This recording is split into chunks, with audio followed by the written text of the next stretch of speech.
સુરત ખાતે મુસ્લિમ સેવા સંઘ દ્વારા તમામ ધર્મોના તેજસ્વી વિદ્યાર્થીઓનું બહુમાન કરવામાં આવ્યું।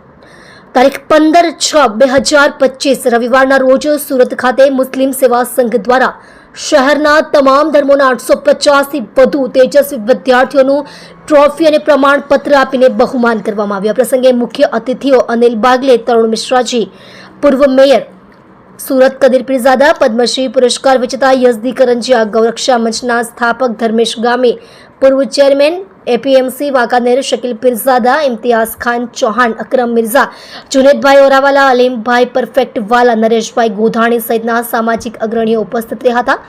રાષ્ટ્રના વિકાસમાં મુસ્લિમ સમાજની ભૂમિકાને વધુ સુદૃઢ કરવાના હેતુસર કાર્યરત મુસ્લિમ સેવા સંઘ શિક્ષણ અને આરોગ્ય ક્ષેત્રે પાછલા લાંબા સમયથી કાર્યરત છે।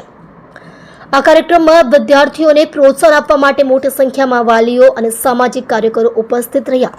મુસ્લિમ સેવા સંઘની ગુજરાત ટીમે આ કાર્યક્રમને સફળ બનાવવા માટે જહેમત ઉઠાવી છે તેવું એક સંયુક્ત યાદીમાં મુસ્લિમ સેવા સંઘ ગુજરાત અધ્યક્ષ ઇકબાલ બાપુ, પ્રદેશ મહિલા અધ્યક્ષ એડવોકેટ ઝેબા પઠાણ, સુરત શહેર અધ્યક્ષ મોયુદ્દીન કાદરી અને સુરત શહેર મહિલા અધ્યક્ષ નઝમાબેન પટેલ જણાવે છે।